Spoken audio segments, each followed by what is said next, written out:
teléfono porque sabíamos en qué estaba. Mateo capítulo 18, leo entonces, versículo 1. En aquel tiempo los discípulos vinieron a Jesús diciendo: ¿quién es el mayor en el reino de los cielos? Y llamando Jesús a un niño, lo puso en medio de ellos y dijo: de cierto os digo, que si no os volvéis y os hacéis como niños, no entraréis en el reino de los cielos. Así que cualquiera que se humille como este niño, ese es el mayor en el reino de los cielos. Y cualquiera que reciba en mi nombre a un niño como este, a mí me recibe. Y cualquiera que haga tropezar a alguno de estos pequeños que creen en mí, mejor le fuera que se colgase al cuello una piedra de molino de asno y que se le hundiese en lo profundo del mar. Ay del mundo por los tropiezos, porque es necesario que vengan tropiezos, pero ay de aquel hombre por quien viene el tropiezo. Por tanto, si tu mano o tu pie te es ocasión de caer, córtalo y échalo de ti. Mejor te es entrar en la vida cojo o manco que teniendo 2 manos o 2 pies, ser echado en el fuego eterno. Y si tu ojo te es ocasión de caer, sácalo y échalo de ti. Mejor te es entrar con un solo ojo en la vida que teniendo 2 ojos ser echado en el infierno de fuego. Mirad que no menospreciéis a uno de estos pequeños, porque os digo que sus ángeles en los cielos ven siempre el rostro de mi Padre que está en los cielos. Porque el Hijo del Hombre ha venido para salvar lo que se había perdido. ¿Qué os parece? Si un hombre tiene 100 ovejas y se descarría una de ellas, ¿no deja las 99 y va por los montes a buscar la que se había descarriado? Y si acontece que la encuentra, de cierto os digo que se regocija más por aquella que por las 99 que no se descarriaron. Así que no es la voluntad de nuestro Padre que está en los cielos que se pierda uno de estos pequeños. Es un pasaje precioso realmente, pero retante. Imagínense, vean el contexto. El Señor había tomado a 3 de sus discípulos, había subido a ellos un monte aparte a orar, allá se transfiguró delante de ellos. Evidentemente todo parecía ser que había dentro de los 12 discípulos algunos que tenían un privilegio adicional. El privilegio de ser apartado para estar con el Señor y haberse revelado en toda su gloria. Luego desciende el Señor de la montaña y lo que se encuentra con los otros que estaban allá, los otros 11, ¿no? ¿Cómo es? Los otros 9, porque subió con 3 y eran 12, ¿verdad? Pues lo que se encuentra con ellos es que están allá abajo en un dilema porque le estaban reclamando por no haber podido echar fuera a un demonio y así liberar a un muchacho. Y el Señor lo que hace es que le da una tremenda reprimenda, no solamente a los discípulos, sino también a la gente que estaban allá. Le dice: generación incrédula y perversa, ¿hasta cuándo he de estar con vosotros? ¿Hasta cuándo los he de soportar? Pero, sin embargo, en un contexto como este, poco tiempo después, los discípulos vienen con una pregunta que como que está completamente fuera de todo contexto. O sea, tú dices, pero ¿por qué le hacen esta pregunta? Dice acá que vinieron al Señor, a sus discípulos, y le dijeron: ¿quién es el mayor en el reino de los cielos? En la mente de ellos había una idea muy clara, una idea de que tenía que ver con el hecho de que había de haber algún tipo de privilegios o posiciones privilegiadas cuando el Señor estableciera su reino. No comprendía de todo en qué consistía el reino de los cielos, pero sin embargo ellos estaban detrás del Señor Jesucristo en su condición de Mesías, y el Mesías era alguien que vendría de parte del Rey, del Señor, de Dios eterno, a reinar y establecer un reino terrenal, lo cual los profetas anuncian claramente que duraría 1000 años. Pero están poniéndose a que el Señor aproveche la oportunidad, en vez de para darle una buena explicación o sencillamente felicitarlo por la reflexión que ellos tenían. Lo que hace el Señor es que en este pasaje presenta una serie de amenazas, de ayes, y además de esto, sin lugar a dudas, le da una serie de advertencias adicionales. Y esto es lo que vamos a analizar ahora, esta mañana, porque ellos estaban contraviniendo completamente a Dios, como nosotros solemos hacerlo muchas veces. Y cuando se habla de contravenir, se habla de ir en contra de aquello que está establecido, aquello que está mandado. Entonces, la actitud de ellos era completamente contraria a la voluntad de Dios, a lo que Dios indicaba, a lo que era el propósito de Dios, y al hacer esto estaban manifestando tener una insensatez completa. Y esto sucede muy frecuentemente todavía hoy día, que los hombres contravenimos a Dios, y contravenimos a Dios sin lugar a dudas cuando pensamos que tenemos algún tipo de mérito propio, por lo cual podemos reclamar una posición en el reino de los cielos. No tenemos ningún mérito. ¿Quién es el mayor en el reino de los cielos? ¿Para qué tú te preocupas o te preguntas de quién es el mayor? Preocúpate por estar en el reino de los cielos porque el Señor te incluya. Y en este sentido no hay nada que tú puedas aportar sino simplemente creer y confiar en el Señor Jesucristo. Esa es la enseñanza que da acá con esta primera amenaza que el Señor va a hacer, con estos primeros ayes o advertencias que el Señor va a hacer a sus discípulos. Los primeros versículos enseñan claramente que ellos tenían un deseo de tener preeminencia. O sea, había un celo de alguna manera, o con Pedro, o con Jacobo, o con Juan, y ellos querían que el Señor le dijera, vean, ¿quién va a ser el más importante? O sea, ¿cuál es el sitio que me corresponde a mí? Y de correspondernos no nos correspondería nada si no fuera por gracia, por la misericordia del Señor. Pero esta pregunta era una pregunta, como diríamos, capicúa, ¿no? O sea, tanto así que el Señor, repeliendo y repudiando esta pregunta, o esta actitud más bien, terminaría antes de entregarse tomando un lebrillo con un poco de agua y lavándole los pies a los discípulos y enseñándoles que Él, que era el Hijo del Hombre, el Hijo de Dios, que había estado encarnado, había venido para servir y no para ser servido. Y que esa debía ser la actitud que ellos debían tener. Y los creyentes, los cristianos, pues sabiendo del privilegio que el Señor nos ha concedido de perdonarnos y de salvarnos, muchas veces pensamos que tenemos algún tipo de mérito, no solamente sobre la salvación que nos ha sido dada, sino también sobre las obras que llevamos a cabo. Y la enseñanza nuevo testamentaria es completamente opuesta a eso, el hecho de que somos siervos y siervos inútiles, o sea, no somos útiles, es Dios que nos instrumentaliza si le parece y no lo necesita hacer para Él llevar a cabo sus propósitos a través nuestro. Por eso la primera amonestación tiene que ver con aquellos discípulos que estaban contraviniendo a Dios cuando pensaban que tenían algo que reclamar o alguna expectativa que tener en cuanto a su posición en el reino de los cielos. Lo importante es estar ahí, y aún esto es un regalo del Señor que no podemos reclamar a menos que lo recibamos por gracia. Fíjense qué interesante que la respuesta del Señor es llamar a un niño. Parece que había un niño en la cercanía y lo llamó, le dijo, ven acá. Y lo tomó y lo puso en medio de él. Dice versículo 2, llamando a un niño lo puso en medio de ellos. Y la enseñanza la da, la amonestación la da partiendo de la realidad del niño que estaba ahí presente. Este niño acude al Señor Jesucristo. Y es precisamente el patrón de conducta que debemos tener los creyentes. Debemos hacernos como niños. De hecho, el Señor dice, si no os hacéis como niños, no entraréis en el reino de los cielos.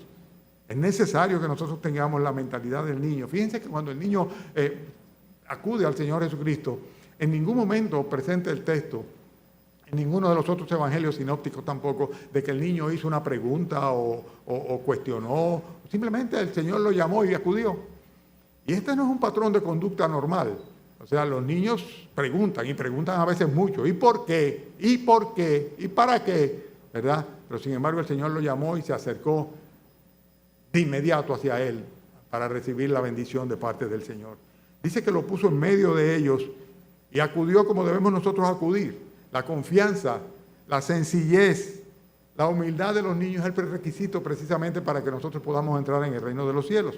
La Biblia dice que los que son comparones o son soberbios o son orgullosos o son todo lo contrario a humildes, dice Dios los resiste.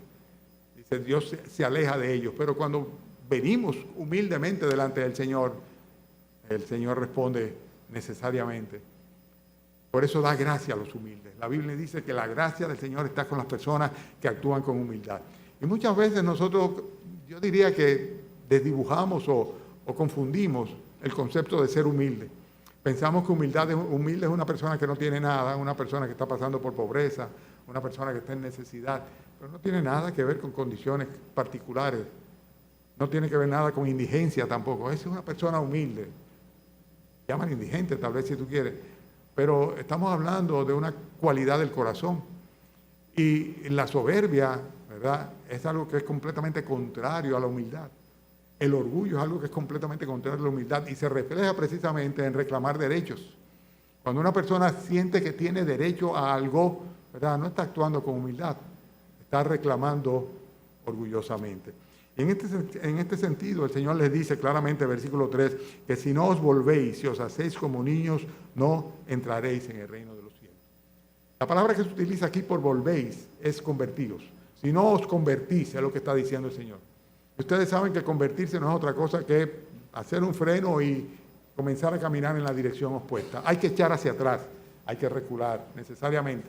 Estaba hablando con sus discípulos, ya personas adultas, y les decía, es necesario que ustedes vuelvan a ser como este niño, como los niños. ¿Cómo ha sido el niño? Bueno, yo lo llamé y vino y acudió, sencillamente. Ese es el problema.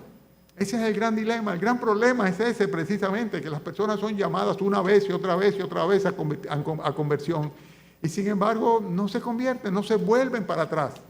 ¿Por qué? Porque de una manera u otra tienen una serie de ataduras pecaminosas en sus vidas que el niño no tiene. El niño no lo tiene, ¿por qué? Porque sencillamente los años no han ido, por así decirlo, alimentando la naturaleza pecaminosa que está en cada uno de nosotros. No que no sea pecador el niño, pero sin embargo el niño no está, por así decirlo, curtido por el pecado. Y ese es el problema de esos corazones que ya están completamente recubiertos, endurecidos por causa del pecado y que se han resistido una vez y otra vez y otra vez al llamado del Señor. Eso es que se trata. Y creemos que vamos a ir al cielo porque somos buenos, porque hacemos buenas obras, porque, qué sé yo, porque somos cristianos. No es así. Si no os volvéis y os hacéis como niños, no entraréis en el reino de los cielos. No des por sentado que tú eres una persona. Yo no soy tan malo, ¿por qué me voy a condenar? No lo des por sentado, todo lo contrario. Tus méritos, mis méritos, no sirven absolutamente para nada. Dice la Biblia que son como trapos de inmundicia, trapos sucios, de desecho, ¿verdad? Contaminados, que lo único que sirven en nuestros actos es para echarlo a la basura. ¿Qué podemos darle a Dios? ¿Qué podemos reclamarle a Él? Absolutamente nada. Así que la primera pregunta necesariamente es que tú, correspondido, o has respondido a este llamado del Señor en la misma manera que este niño lo hizo. Simplemente el Señor lo llamó y fue a sus brazos. Lo has hecho, porque cualquiera que se humille como ese niño, dice la palabra de Dios, ese es el mayor en el reino de los cielos. Ese es el mayor en el reino de los cielos. Hay muchos mayores en el reino de los cielos. ¿Saben quiénes son los mayores en el reino de los cielos? Todos los que se han humillado como ese niño y han acudido al llamado del Señor. Si el Señor nunca te ha llamado, no hay muchas posibilidades para ti. Pero el hecho de que tú estés en una iglesia donde en cada ocasión se les recuerda a todos los que están presentes la necesidad que tenemos de ser perdonados por nuestra condición de pecadores, y la ofrenda del Señor de sí mismo, habiendo venido desde el cielo, encarnándose para morir en una cruz, para redimirnos y salvarnos, pues ahí está. De eso es que se trata. El no aceptarlo o no recibirlo es porque no se quiere. Es un rechazo. Y no es actuar como el niño actuó. Contravenimos al Señor sin lugar a duda cuando pensamos que tenemos algún tipo de mérito y que podemos reclamar al Señor o pedir o tener una expectativa por encima de los demás. En segundo lugar, también contravenimos a Dios cuando nosotros rechazamos o hacemos tropezar a los creyentes en su proceso, practicando su fe, su cristianismo. ¿A qué me refiero? A lo que dice desde el versículo 5 en adelante. Por un lado, el Señor dice, cualquiera que reciba en mi nombre a un niño como este, a mí me recibo. O sea, el Señor se identifica con cada uno de los creyentes.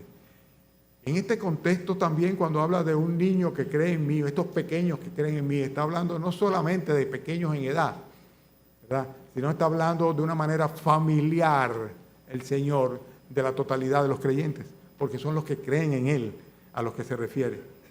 Y Él advierte aquí de una manera muy clara que cualquiera, versículo 6, que haga tropezar a alguno de estos pequeños, cualquiera que se convierta en piedra de tropiezo, dice, mejor fuera que se le colgase al cuello una piedra de molino de asno y lo echaran al mar.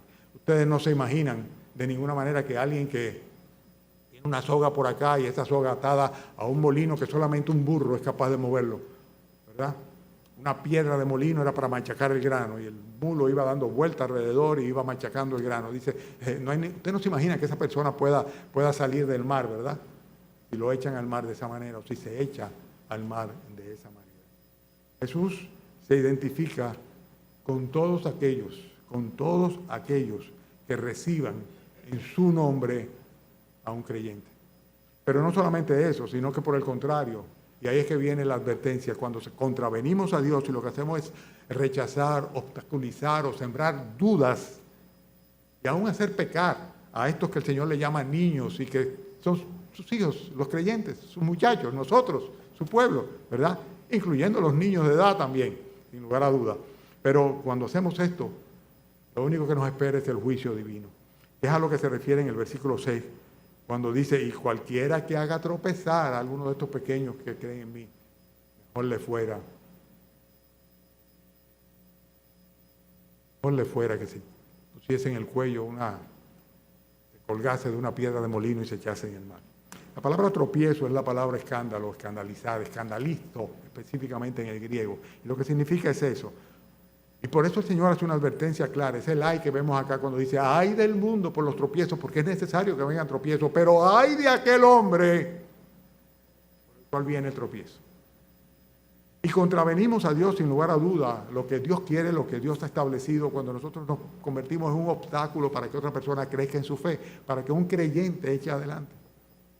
Sucede muy frecuentemente en matrimonios mixtos, cuando hay un creyente y hay un incrédulo, y le advertimos a la juventud siempre de no comprometerse con incrédulos si son creyentes.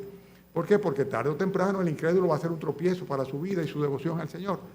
Muchas veces no hacen caso, porque va a cambiar la persona, o porque es muy buena, o porque me quiere mucho, y porque ojalá que muchos otros creyentes, hermanos o hermanas, fueran tan buenos como es este o esta que es mi prospecto. Pero sin lugar a duda que se convierte en un tropiezo. El incrédulo termina siendo un obstáculo para el crecimiento en la fe del creyente por lo general. Y lo único que le queda al creyente es apelar a la misericordia de Dios para que también le salve a él. Y tener un testimonio de vida que vaya mucho más allá de lo que podamos emitir con las palabras. La Biblia, en cuanto a las esposas que están casadas con hombres inconversos, siendo creyentes, dice que deben ganar a sus esposos sin palabra a través de su conducta. Y eso se aplica en un sentido y en el otro, o sea, de hombre a mujer y de mujer a hombre. Pero el tropiezo es una realidad, el tropiezo sucede. Y hay personas que son débiles en la fe y que sencillamente caen. Y muchas veces el tropiezo es tan grande que el cónyuge o el papá o el hermano o la mamá o el amigo o el conocido o el socio se convierte, en vez de en una bendición, en una desgracia en términos espirituales. Una desgracia. ¿Por qué? Porque no deja crecer, no deja avanzar, hace tropezar a los que creen en el Señor Jesucristo, a esos pequeños que creen en Él.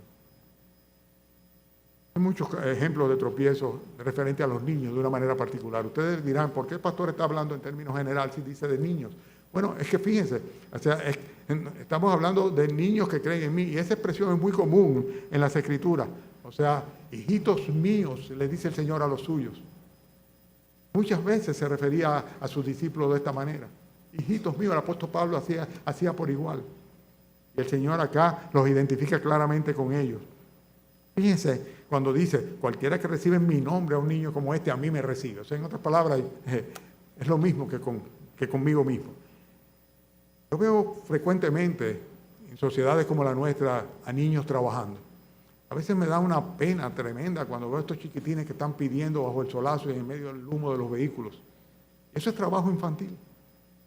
Eso es algo que aún las sociedades gobernadas por incrédulos lo califican como incorrecto.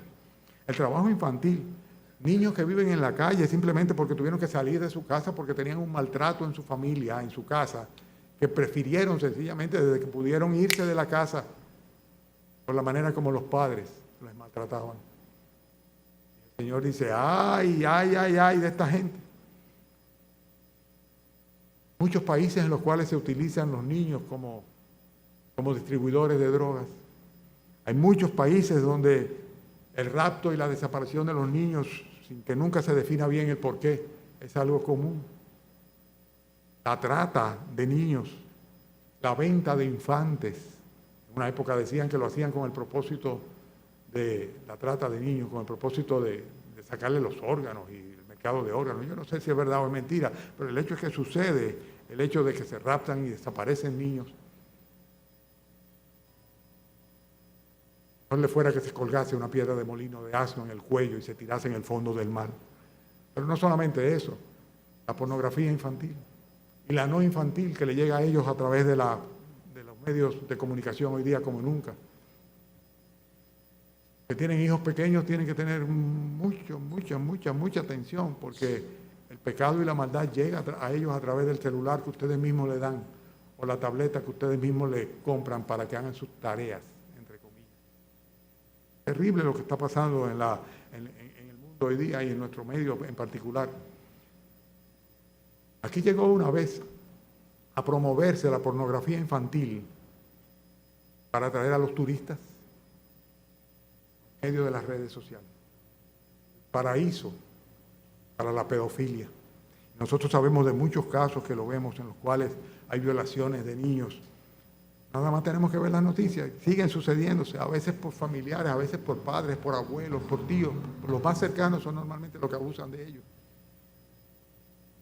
Abuso infantil en todas las manifestaciones. Pero ¿qué dice el Señor? ¡Ay de aquel hombre por quien viene el tropiezo! El trauma que se crea en estos niños es terrible. Aquellos niños que son por naturaleza confiados quedan marcados de por vida. Estamos hablando en términos humanos, pero en términos espirituales sucede exactamente lo mismo. ¿Cuántas veces los propios padres o las madres o los hermanos son el gran tropiezo para que un niño en su casa pues pueda crecer en la fe? ¿Cuántas veces, me pregunto yo, la indefinición de los padres en cuanto a su fe y sus prioridades se la transmiten a sus hijos cada vez que se lo llevan de paseo o de vacaciones o a donde quieran llevarlo, antes de traerlo a la iglesia, a su clase, a su escuela dominical, antes de darle un devocional, de orar con ellos, exponerlo a la palabra de Dios?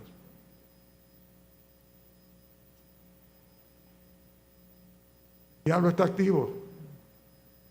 Y podemos ver mucho por las redes sociales a niños que desde pequeños le enseñan a dar golpes de barriga y a maldecir, sexualizan. Y hay de aquel hombre que hace esto. Cuando hablo de hombre, hablo en términos genéricos, porque mejor le fuera que se colgase una piedra de molino de asno en el cuello y se tirase en el fondo del mar. Mejor sería para él que estuviera muerto antes de estar haciendo este daño a estos pequeños que creen en el Señor Jesucristo. Pero, vuelvo y repito, no se trata solamente de niños, aunque los ejemplos que he tomado son de niños, porque es obvio que si sucede con los pequeños, ¿cómo no va a suceder? Claro que sucede entre los adultos. El diablo se ha ocupado de hacer que el pecado y la perversidad y la inmoralidad cada día se acepte más. Se acepte más. Hay una condescendencia general, social sobre todo esto. Y si los padres no se ponen realmente en una actitud de combatir y batallar en contra de esto y no fijan posiciones y son consecuentes con ellos, los que están haciéndose cómplices del tropiezo en las vidas espirituales de sus hijos, y después que están marcados, entonces se van a lamentar.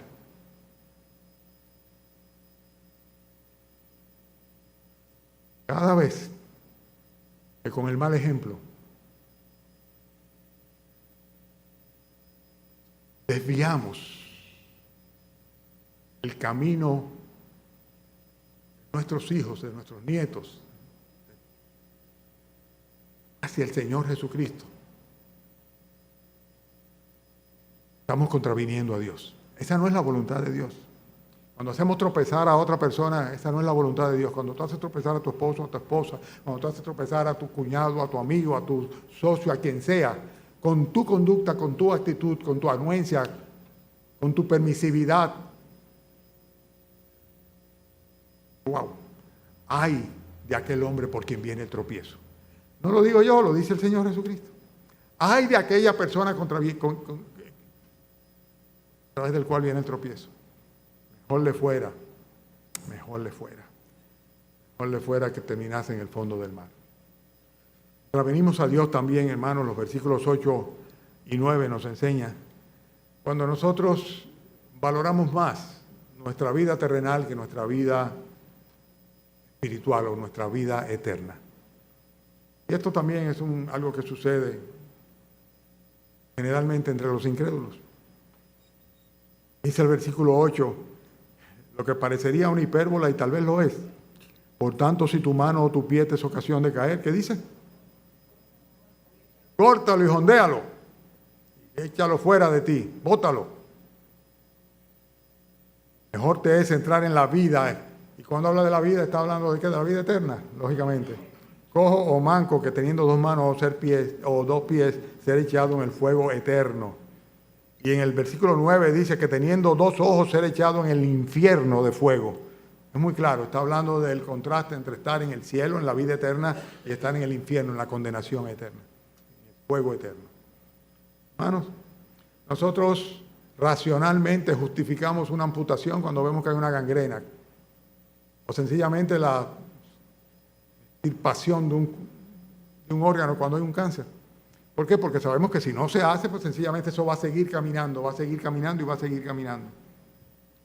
Cualquier medida que sea necesaria, por más radical que parezca, vale la pena con tal de salvar tu alma. Pero ¿sabes una cosa? Que es todo lo contrario.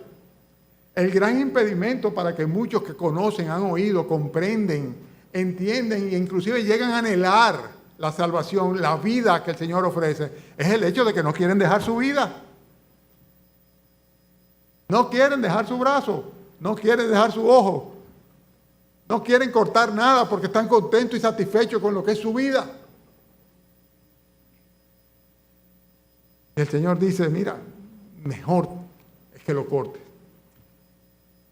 Y nosotros no podemos moldear el pecado, nosotros tenemos simplemente que cortar con el pecado. Si una cosa me hace caer, me hace tropezar, si una cosa hace que yo peque en contra de mi Dios, sencillamente, si una cosa se convierte en un impedimento para que yo llegue a los pies de Jesucristo, simplemente tengo que anularlo, eliminarlo.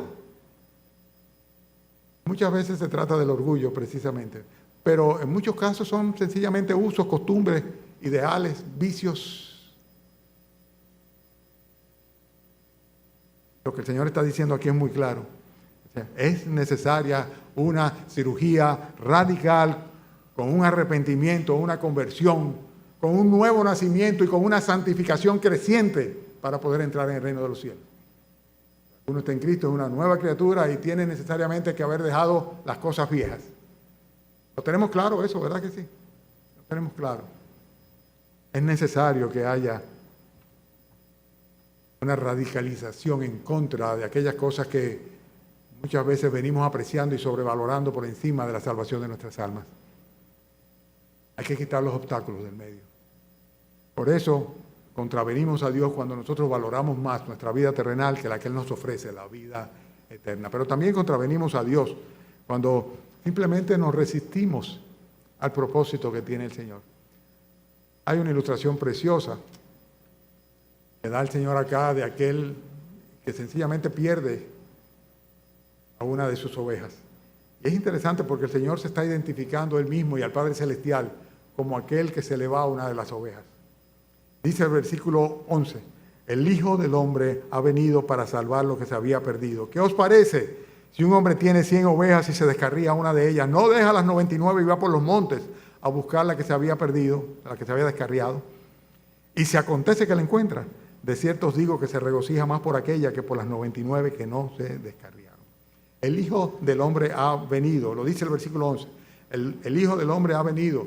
¿Y ha venido para qué? Para salvarte a ti y a mí, lo que estaba perdido por causa del pecado. La Biblia es muy clara en cuanto a eso. La Biblia enseña que todos los seres humanos se han desviado de la voluntad de Dios, que todos han pecado y que todos nos hemos hecho inútiles para conseguir por nosotros mismos la salvación. La Biblia enseña de una manera muy clara que por el hecho de que somos pecadores estamos destituidos de la gloria del reino de Dios. No podemos ir al cielo, no podemos ir a la vida eterna. La Biblia enseña también de una manera muy clara que es la consecuencia directa del pecado. Yo soy pecador, pues yo estoy muerto eternamente. Y la Biblia enseña también precisamente que Dios mostró su amor para con la humanidad, en que aún siendo nosotros pecadores, Cristo murió por nosotros. Y de eso es que se trata. Si resistimos o rechazamos el llamado de Dios a conversión, pobre de nosotros, pobre del que así haga. Cada uno de nosotros es una oveja perdida por causa del pecado, pero el Señor ha dejado a las otras en buen cobijo y ha venido precisamente detrás de ti y de mí específicamente. Y lo único que nosotros tenemos que hacer es volver a los brazos de Él, ir hacia Él, porque dice la Biblia que hay regocijo en el reino de los cielos delante de los ángeles de Dios cuando un pecador se arrepiente, más que por aquellos que son considerados a sí mismos como justos. Hermanos, o le hemos causado regocijo al Señor porque nos hemos convertido a Él, hemos nacido de nuevo, hemos escogido la vida eterna antes que nuestra vida terrenal, a pesar de todo lo que haya que cortar y podar, todo lo que haya que quitar de nuestra vida, todo lo que haya que arrancar y echar a un lado. Sencillamente ese gozo, esa alegría no se la hemos dado al Señor todavía. Pero tal vez hoy puede ser, tal vez hoy.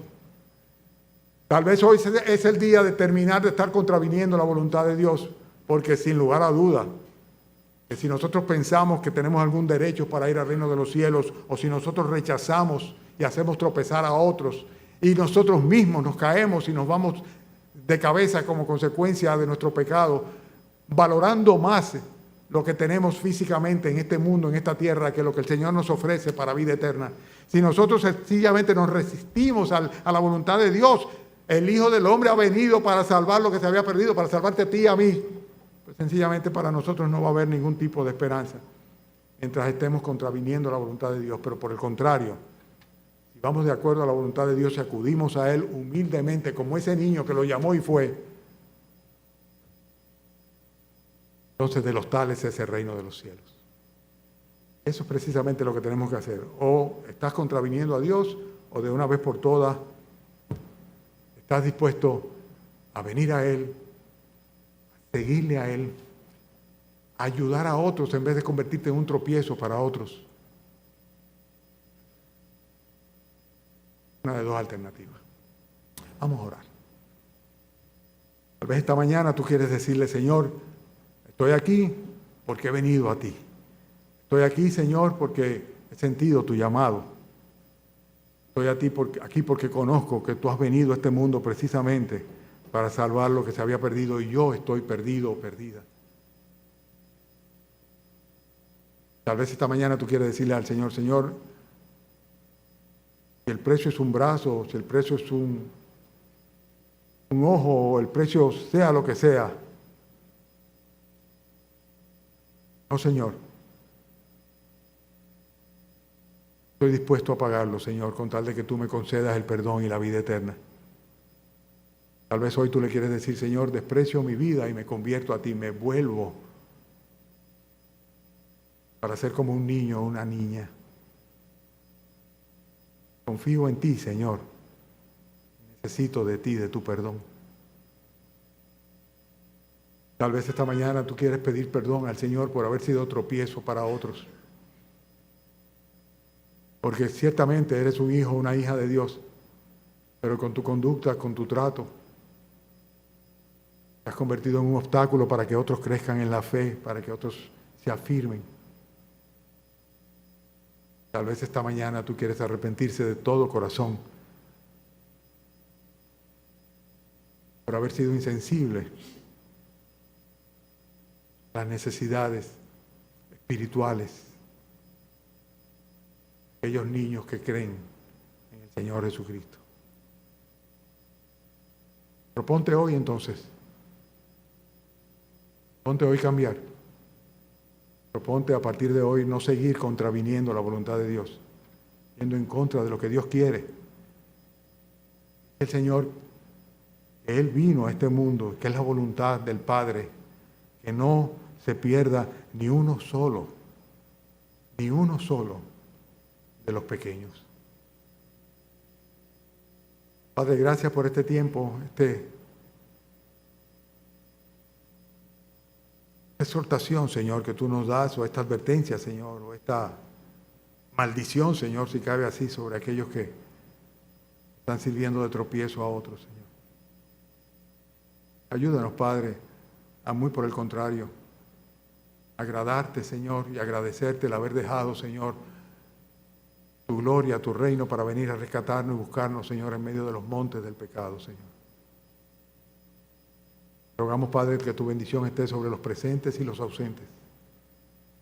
Son parte de tu pueblo. Te lo pedimos en el nombre del Señor Jesucristo. Amén.